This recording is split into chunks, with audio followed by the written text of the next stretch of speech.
دیکھیے اللہ تعالیٰ کئی لوگوں کو میں دیکھتا ہوں کئی دفعہ آس پاس بہت سے ایسے لوگ ہوتے ہیں جن کو نہ دین ملتا ہے نہ دنیا ملتی، اور مجھے بڑی حیرانی ہوتی ہے کہ کیسے یہ بھی اللہ کی بے نیازی.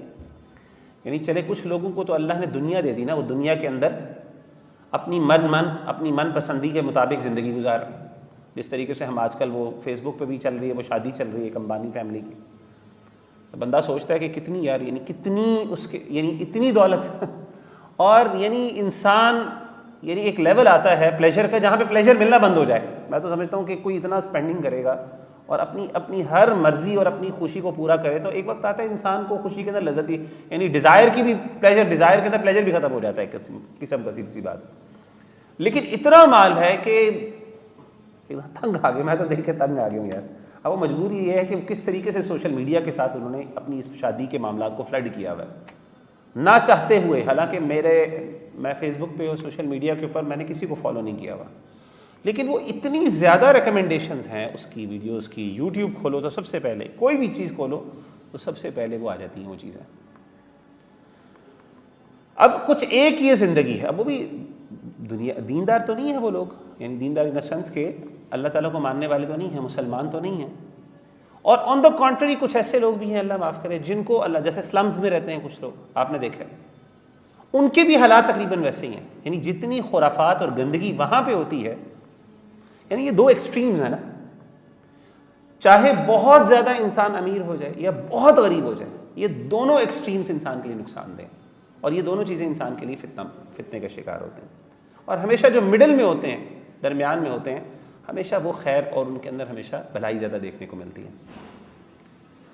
تو میں جب اس ایکسٹریم کو دیکھتا ہوں تو میں ان کے بارے میں، مجھے یعنی دنیا بھی نہیں ملی ان کو اور دین بھی نہیں ملا. تو ہم بھی اپنے آپ کو سوچیں کہ کئی دفعہ ایسا ہوتا ہے کہ ہم ایسی چیزوں کے پیچھے بھاگ رہے ہوتے ہیں، at the end of the day نہ ہمیں دین ملتا ہے نہ دنیا ملتی.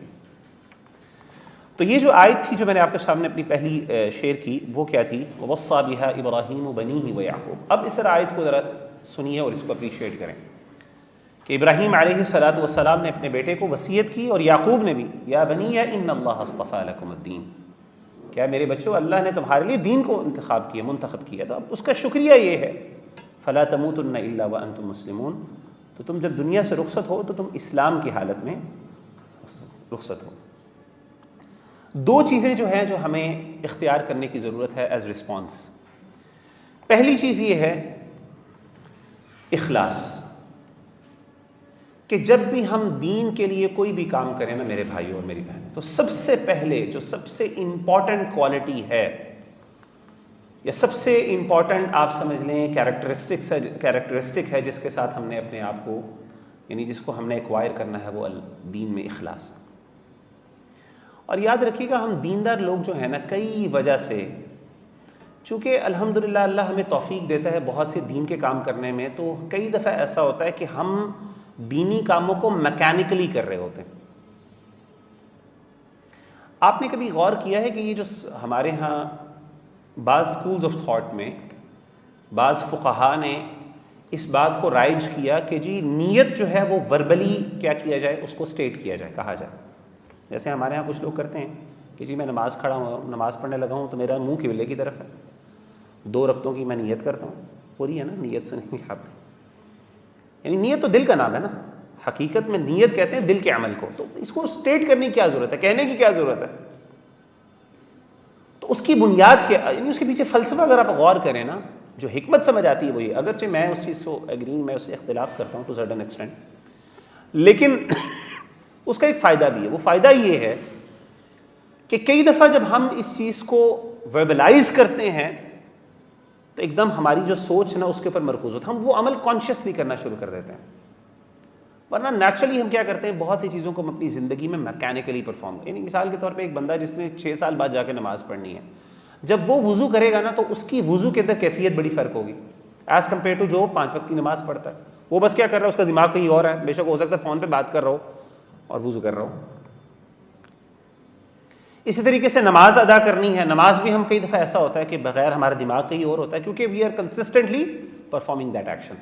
وہ اچھی بات ہے کہ وہ ہمارے لیے آسان ہو جاتی ہے کنسسٹنٹلی اس کے ساتھ، لیکن بعض اوقات یہ چیزیں جب میکینیکلی پرفارم ہونا شروع ہو جائیں تو اس سے ہماری اسپرٹ جو ہے، اس کی جو اصل روح ہے وہ کم ہو جاتی ہے، جس کی وجہ سے آپ دیکھیں گے کئی دفعہ لوگ کہتے ہیں ہم لوگ دیندار ہیں، ہمیں شاید اتنے لیکچرز بھی نہیں انسپائر کرتے، یعنی ہم بہت سے لیکچر سن کے چونکہ عادی ہوئے ہوتے ہیں، ڈیسینسٹائزڈ ہوئے ہوتے ہیں، تو ہمیں کوئی زیادہ فرق بھی نہیں ہوتا.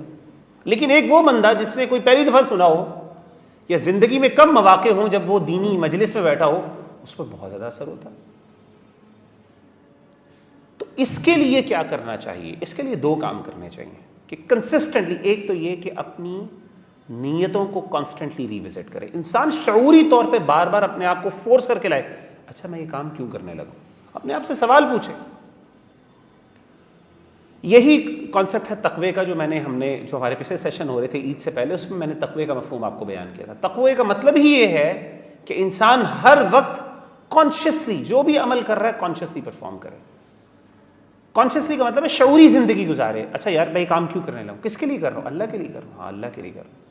جب آپ کچھ سیکنڈز روک کے اپنے آپ کو یہ کام کہیں گے نا، اس طرح کریں گے، تو آپ دیکھیے گا کہ آپ کے اندر تھوڑا فرق آئے گا. جب آپ وہ عمل کر رہے ہوں گے تو آپ پر یہ سوچ غالب ہوگی کہ میں اپنے رب کے لیے کر رہا ہوں. اسی طریقے سے علماء کہتے ہیں کہ ایسے موقع کے اوپر آپ ان احادیث کو اپنے ذہن پہ لے کے آئیں، اللہ کے ان احکامات کو لے کے آئیں جن کی وجہ سے اللہ تعالیٰ نے آپ کو یہ عمل کرنے کا حکم دیا. مثال کے طور پہ حدیث میں آتا ہے، اللہ کے رسول صلی اللہ علیہ وسلم نے فرمایا کہ انسان جب وضو کرتا ہے تو انسان کے سارے گناہ کیا ہوتے ہیں، صاف ہونا شروع ہو جاتے ہیں، دھلنا شروع ہو جاتے ہیں. باقاعدہ اس کی ناخنوں کے اندر جو گناہ ہے وہاں سے نکلنے لگتے ہیں. جس طریقے سے گندگی اور آپ کی یعنی آپ کی ہائیجین کے لیے انسان اپنے آپ کو دھوتا ہے اور اس کی وجہ سے صفائی ہوتی ہے، کلینزنگ ہوتی ہے، اسی طریقے سے انسان کی گناہوں کی کلینزنگ ہو رہی ہوتی ہے.